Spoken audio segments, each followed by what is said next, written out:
Šiandienos tema bus panaši kaip ir pastaroji, ir tai yra konfliktas aklavietėj.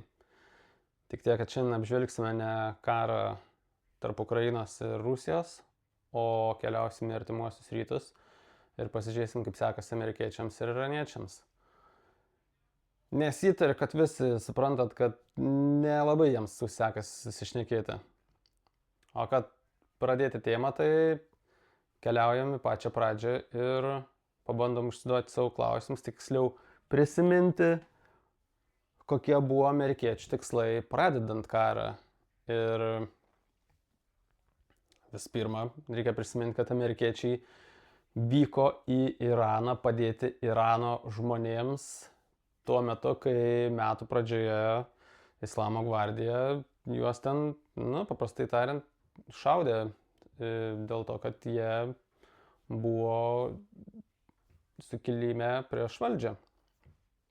Galim sakyti nesukilime, bet tiesiog buvo didelės eisenos pasipiktinimo ir valdžia, švelniai tariant, nusprendė gan griežtai susidoroti su jais. Taigi amerikiečiai vyko gelbėti žmonių, bent jau buvo pradinis toksai pasteisinimas. Jau be planuojant operaciją atsirado tas naratyvas, kad iraniečiai turi kūriamą atominę bombą, kuri jau už 2 savaičių bus. Tai čia toksai amžinas realiai Izraelio naratyvas, kurį jie naudoja gal, jeigu nesuklysiu, pastaruosius kokius 20, gal net 30 metų. Taigi, sekantis dalykas, jau atvykus į vietą ir prasidėjus karui buvo pagrindiniai tikslai režimo pakeitimas, urano perėmimas ir dar toksai slaptas Trumpo planelis buvo perimti Irano naftos kontrolę, nes Trumpo tikslas buvo panaudoti tai prieš Kiniją kaip derybų svertą, nes reikia prisiminti, kad Trumpas labai sėkmingai perėmė, ne tas, kad perėmė, bet sužlugdė Venesuelos naftos kelią į Kiniją, atkirto, blokuodamas Venesuelą. Ir sekantis dalykas buvo Irano kelias Kinija, nes iš Irano ir Venesuelos eina daug labai šešėlinės naftos į Kiniją, kiniečiai papigiai perka ją ir tai visiems labai naudinga yra.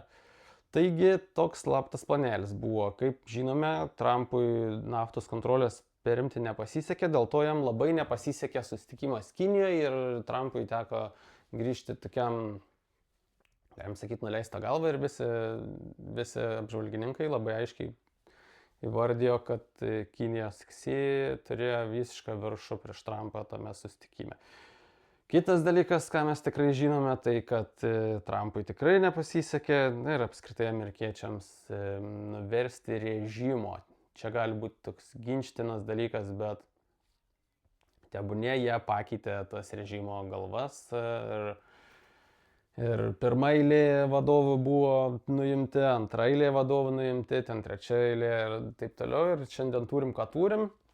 Netgi ir turim, galim sakyti, tokius sukalbamiausią gal dalį Irano vadovybės, bet pats režimas šiaip ir išlikęs, tik tiek, kad jis kažkiek galbūt pakeitęs ir galbūt labiau sukalbamesnis. Bet ar tas sukalbamesnis baisiai čia į naudą visiems, tai irgi klausimas. Nes netgi yra žinios dabar jau išlindusios, kad Izraelis norėjo ir toliau Irano vadovybę naikinti ir netgi diplomatinius atstovus, tai dabartinį užsienio reikalų ministrą ir pagrindinį derybininką iš politinės pusės norėjo nuimti, taip sakant, Izraelis, bet amerikiečiai įsikišo ir perspėjo, kad gal nedarom taip, nes jie gali būti bene vieninteliai tokie sukalbami dar žmonės, su kuriais galim bus kalbėtis, nes be politinių tų atstovų toliau, kas yra režime, tai yra Islamo gvardija, kuri, kaip matome, praktiškai ir stabdo visą tą, ir dėrybą stabdo, ir pastoviai perspėja, kad arba jūs laikykitės mūsų nurodymų, arba vėl stabdysim Hormūzo kanalą. Tai va tokia bėdelė yra, kad tiesiog reikėjo pasilikti kažkelintos kartos, va tą dar sukalbama tokią vadovybę. Bet iš esmės, ta prasme, amerikiečiai nepasiekė nė vieną savo tikslą kare. Ir galim sakyti, kad jie sunaikino kariuomenę Irano, bet tuo pat metu yra lygiai tiek pat pranešimų, kad didžiąją dalį savo raketų iraniečiai išsaugoja ir jeigu prasidėtų konfliktas, tai jie dar galėtų labai smarkiai suduoti smūgį visom Persijos įlankos šalim, ta prasme, artimųjų šalių, rytų kaimynam visiems, tai niekas to nenori. Taigi, ką vietoj savo tikslų gavo amerikiečiai? Amerikiečiai gavo uždarytą Hormūzo kanalą. Smarkiai pasišaudė, išeikvojo savo, ne tas, kad didžiąją dalį, bet kritiškai išeikvojo svarbią amuniciją, tiek oro gynybos, tiek puolimo, ir dabar yra toj vietoj, kur jie gali tęsti karą, irgi tokiu pat tempu kaip tęsė, bet ar jie gali sau leisti dar taip kariauti? Tikriausiai, kad ne, nes tiesiog jie patys nenori išnaudoti iki galo to, ką dar liko, ką dar turi iš tos amunicijos, ir ištuštinti visiškai iki kritinio lygio, nes visais laikais amerikiečiai norėjo būti pasiruošę galimam karui su Kinija. O jeigu Kinija žinotų, kad Amerika tuščia, tai gali žengti tą žingsnį garantuotai. Ir netgi Trumpo susitikime su Xi Kinijai, kiniečiai labai aiškiai pasakė, davė suprasti, kad Taivano klausimas yra neliečiamas ir apie tai nekalbėsim ir dinkit iš ten ir kalbamės apie prekybiniais klausimais, ta prasme, o jeigu neklausysi, tai mes, aišku, kiniečiai davė taip pat suprasti, kad gali blokuoti retuosius metalus Amerikai, kas tai yra kritiška amerikiečiam šiai dienai, nes visos technologijos laikosi įskaitant karinės technologijas ir skaitant dirbtinio intelekto visus verslus, viskas laikosi ant tų retųjų metalų ir ant lustų gaminamų iš jų. Ir didžiąją dalį tų retųjų metalų Žemėje visoje planetoje perdirba kiniečiai. Jie didžiąją dalį išgauna ir didžiąją dalį perdirba. Tai bet jie tą monopoliją valdo. Taigi, amerikiečiai turi, grįžtant prie Irano, amerikiečiai turi uždarytą Hormūzo sąsiaurį. Vyksta dėrybos dabar. Taigi, kaip jums atrodo, ar dėrybos vyksta iš kažkokios Amerikos geros pozicijos, ar tai labiau panašu į tą, kad mes jums kažką atiduodam, bet atidarykit tą kanalą. Man atrodo, kad panašiau į tą antrą poziciją, nes ką mes matėme tam taikos memorandumą susitarime, tai amerikiečiai pažadėjo, tebūnie, ar jie ištesės, ar jie iš vis gali tokį ištesėti, čia labai ginčytina iš mano pusės, 300 milijardų investicijų Iranui, pažadėjo atšaldyti lėšas įšaldytas Irano, pažadėjo nuimti sankcijas Iranui.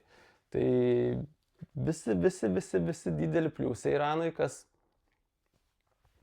jiem tiesiog yra baisiai naudinga šiuo momentu, kai šalis yra gan nuniokata ir pas jas baisiai didelė infliacija buvo dar prieš karą ir jiems atsistatymui tai yra viskas labai gerai, labai tinka. Tuo tarpu, ką gauna amerikiečiai, tai amerikiečiai gauna būtent tą atidarytą Hormūzo kanalą. Ir dar jie nori tartis dėl Irano atominės programos stabdymo, bet Iranas labai griežtai yra pasakęs ir laikosi tos griežtos pozicijos, kad susitarkim pradžiai dėl sankcijų ir dėl įšaldytų lėšų, o tada galėsim kalbėtis kelių mėnesių bėgė, galėsime tarp kitko, ne šitose dėrybose, bet jau kitose dėrybose galėsime aptarti savo atominės programos perspektyvas. Ir kai amerikiečiai pastarosiam dienom vaidina kažkokį tai progresą ir pasakoja apie susitikimus, tai tų susitikimų net nevyksta, nes pastarosiuose susitikimuose tam pačiam Katare dalyvavo tik tai kažkokie tarpininkai, kurie net nedalyvavo tiesiogiai su Irano atstovybė, ir pagrindiniai dėrybininkai, kurie yra iš Amerikos pusės laikomi Steve'as Witkoffas ir Jaredas Kushneris, tai jie net nedalyvavo tuose dėrybose, tai tada koks gali būti susitarimas ir kažkoks progresas dėrybose, kai pagrindiniai dėrybininkai nedalyvauja. Ir tuo labiau, kad su pagrindiniais tais dėrybininkais, kuriuos bent jau Trumpas laiko pagrindiniais, nes jis juos paskyrė, Irano vadovybė nenori kalbėtis, nes jie netgi nėra oficialūs valdžios atstovai. Ir todėl prieš kurį laiką Trumpas buvo paskyręs dėrybininku dar ir J.D. Vance'ą. O J.D. Vance'as buvo tas, kuris ir sudėrėjo tą 300 milijardų investicijų į Iraną po karo Iranui atsigauti sutartį visą šitą. Dėl to daugelis, kas pyksta ant Trumpo Amerikoje, girdi iš Trumpo pozicijos, kad tai kaip ir yra Vance'o klaida, nes jis pažadėjo dalykus, kurių galbūt mes negalim ištiesėti ir taip toliau ir taip toliau. Bet reikia suprasti, kad Vance'ui ne įsakymą, bet paliepimą susitarti davė Trumpas, o Trumpo paliepimas buvo tiesiog daryk, ką nori, bet susitark, kad jie atvertų tą sąsiaurį. Vance'as paklausė iraniečių, atvirai tariant, ko norit. Iraniečius pasakė, mums reikia mūsų metinio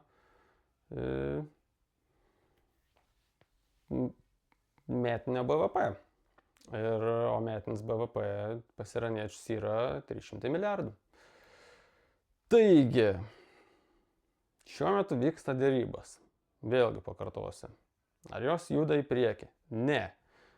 Tik tai, kas gerai, koks skirtumas yra tarkim, lyginant su rusų ir ukrainiečių dėrybom ir su amerikiečių ir iraniečių dėrybom, bent jau karštoji karo fazė ir sustojus. Tai va čia va toks kaip ir pliusas yra abiem šalim, nes amerikiečiai, gerai, pasakysiu dar kitaip, nes ukrainiečiai su rusais, ta prasme, jau karo metu dėrėjosi ir tos dėrybos niekur nevedė ir jie nutraukė jas ir dabar bando vienas kitą priverstinai pasodinti prie dėrybų stalo ir priversti tiesiog sutikti su kiekvienu iš jų sąlygom.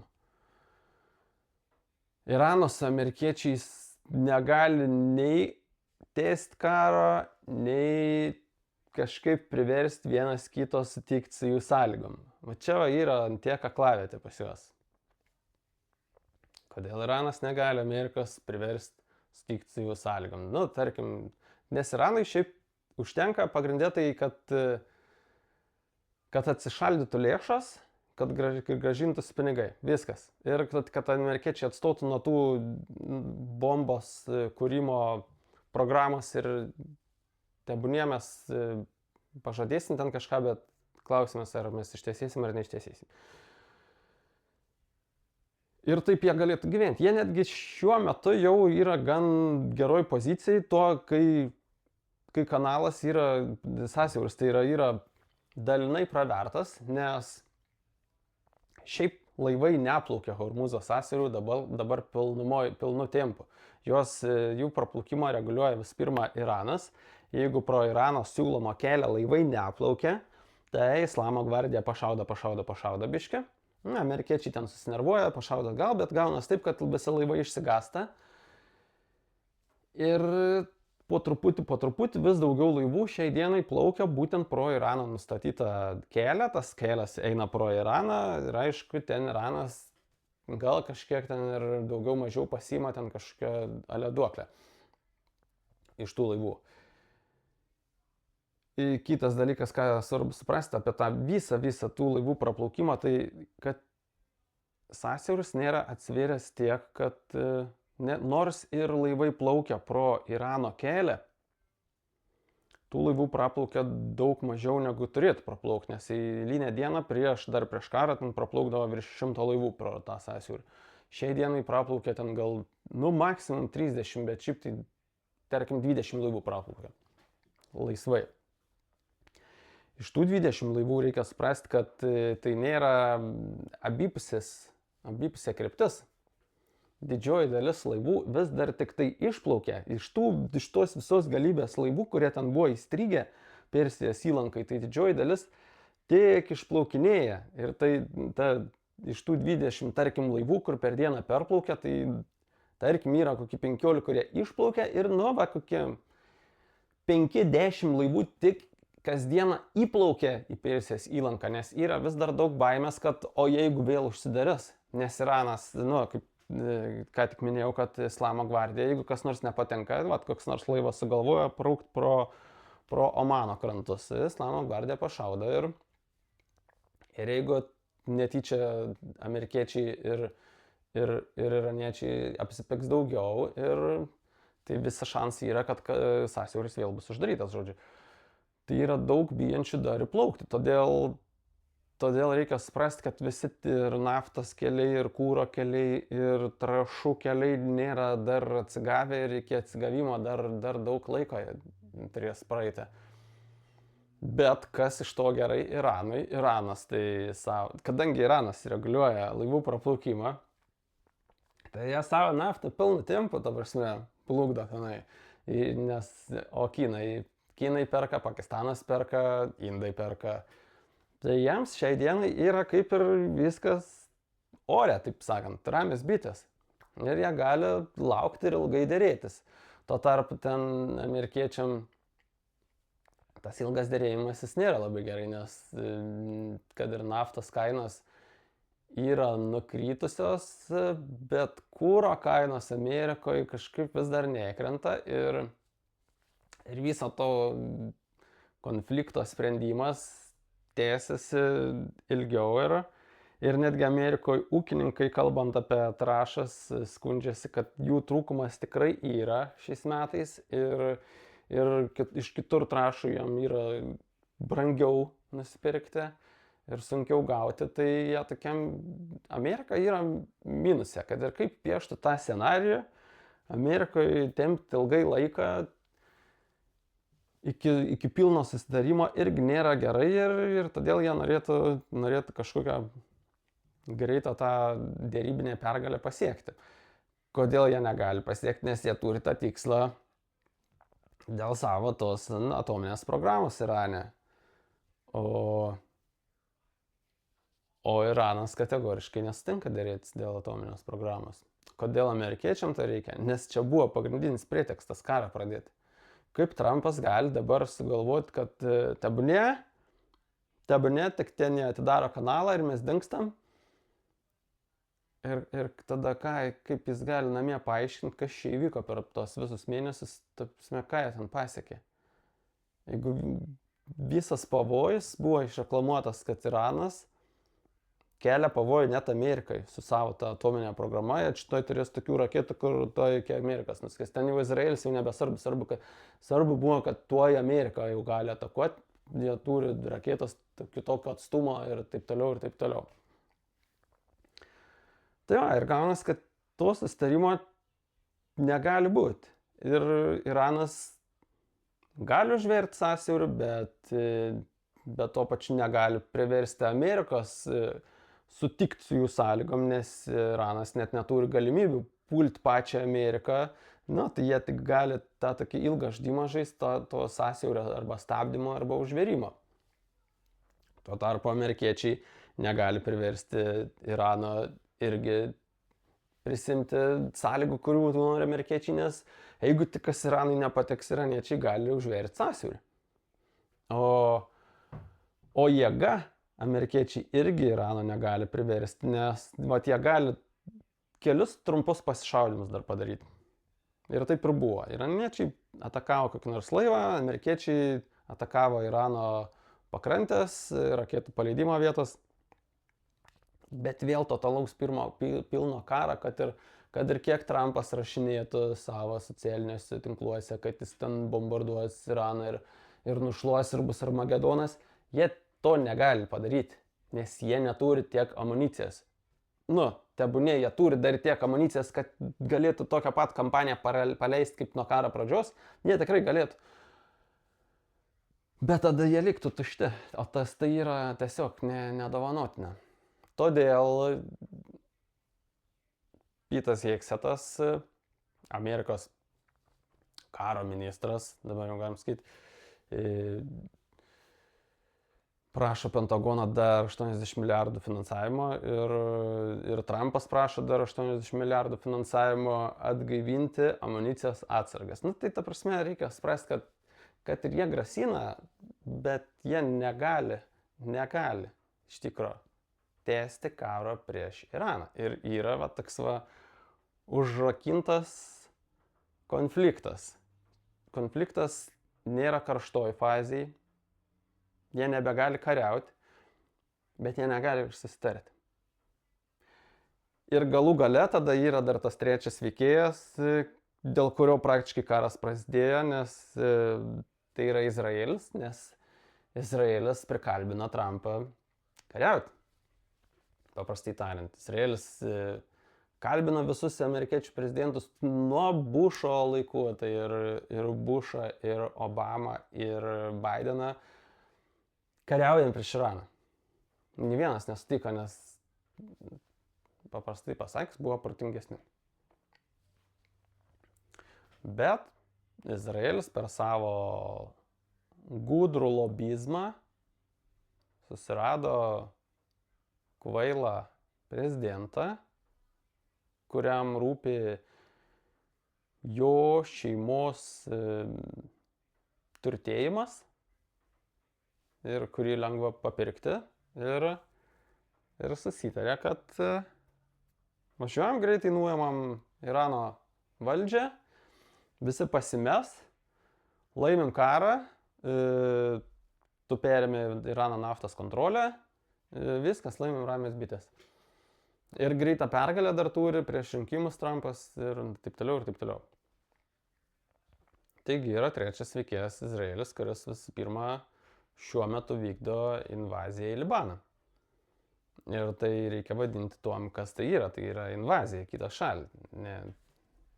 Izraelio tema, ta prasme, paliesti yra čia kažkokia kaip, nežinau, kaip kažkokia šventovė sugriauti. Reikia suprasti, kad Izraelis nėra kažkokia šventa šalis ir žydai nėra kažkokie šventieji, jie lygiai taip pat žudo žmonės ir kažkas pasakys, kad jie žudo gynybiniais tikslais, kažkas nekenčia jų, bet taip gan šališkai žiūrint, tiesiog jie vienu ar kitu atveju vykdo invaziją į kitą šalį, o tuo pačiu metu Gazos ruože bombarduoja žmonės. Tai čia toksai, galit kažkas ginti jį, galit neginti jį, aš tik pasakau, ką jie daro. O kodėl jie tai daro, ar tai pateisinima ar nepateisinima, čia bus kita tema ir mes ją labai smarkiai paliesim. Kodėl visas šitą Libano puolimas dabar ryšasi su sustojusiom Amerikos ir Irano derybom, tai yra todėl, kad Libano pietus kontroliuoja Hezbollah. Tai yra laikoma teroristinė organizacija, kuri yra kaip ir, paprastai pasakys, Irano dukterinė įmonė, galim sakyti, taip sakant. Nes Iranas juos rėmė ir per juos turi kažkokią regioninę įtaką, kaip ir turėjo per Hamas arba ir dar Hučius.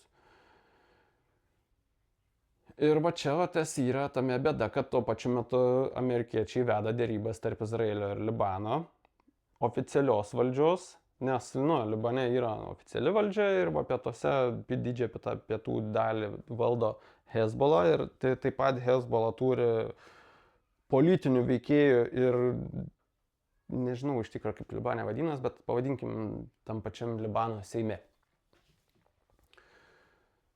parlamentas tikriausiai pas juos. Taigi esmė tokia, kad Iranui netinka, kad Izraelis naikina Hezbollah. Arba, paprastai kariauja su jais. Ir tuo pačiu užima Libaną. Nes tai yra, Iranas tai skaito savo teritoriją regione ir savo įtakos zoną. Ir jiems tai netinka. Izraelis, aišku, puola Hezbollah savo gynybiniais tikslais. Ir dar aš pridėsiu asmeninę nuomonę, kad jie tiesiog nori biškį žemės užsiimti, bet čia bus kita tema. O kodėl jie tą žemę užsiimti nori, tai irgi nėra kažkoks tiesiog, kad žemę užsiimti. Izraelis turi savo labai daug tikslų regione, tarp kitko. Ir dėl to šitą temą labai išplėtosiu apie Izraelį. Bet dar reikia truputį pasiruošti. Taigi, Iranui netinka, kad Izraelis kariauja su Hezbollah, nes ir Iranas negali nusileisti ir pasakyti amerikiečiam, kad, tebūnie paliekame juos ramybėj, nes,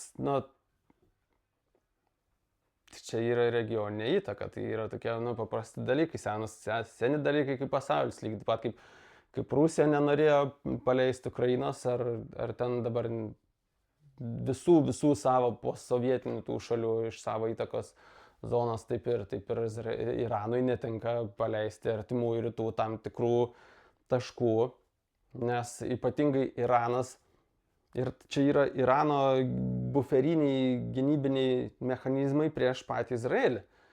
Ten prie pat Izraelio buvo Hamas ir Hezbollah.